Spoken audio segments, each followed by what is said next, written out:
పరిశుభ్రత మీద కూడా ఎక్కువ శ్రద్ధ పెట్టమన్నాను. ఎక్కడెక్కడి నుంచో భక్తులు వస్తారు. భక్తులు వచ్చినప్పుడు వాళ్ళకు కావాల్సింది వెంకటేశ్వర స్వామి నామం తప్ప ఇంకొకటి మాట్లాడే పరిస్థితి లేకుండా వాళ్ళు అన్ని విధాలు ఒక ప్రశాంతమైనటువంటి ఒక దివ్య క్షేత్రంగా ఇది ఎప్పటికప్పుడు ఉండాల్సిన అవసరం ఉంది. సజెషన్స్ ఇచ్చాం.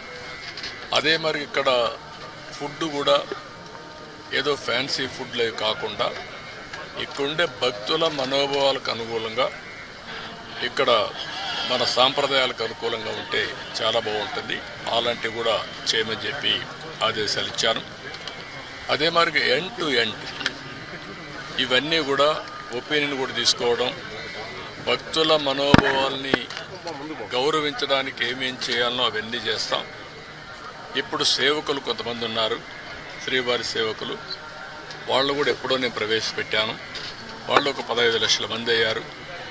వాళ్ళు కూడా ఒక స్పిరిచువాలిటీ సైడ్ ఎట్లా తీసుకెళ్ళాలి, వాళ్ళల్లో కూడా భక్తిభావం ఎట్లా పెంచాలి, ఇక్కడే కాకుండా నిజ జీవితంలో కూడా వెంకటేశ్వర స్వామి శ్రీవారి సేవకులు ఉన్నప్పుడు వాళ్ళు నిజ జీవితంలో కూడా దీన్ని ఆచరించాల్సిన అవసరం ఉంది. వాళ్ళకి కావాల్సిన ట్రైనింగ్ అవన్నీ ఇచ్చి వాళ్ళు కూడా కెపాసిటీ బిల్డింగ్ చేస్తాం.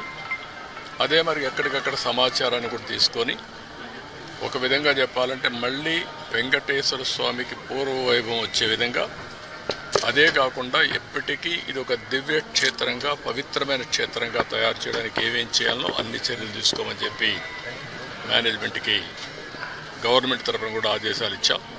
అవన్నీ చేసేదానికి శ్రీకారం చుట్టారు.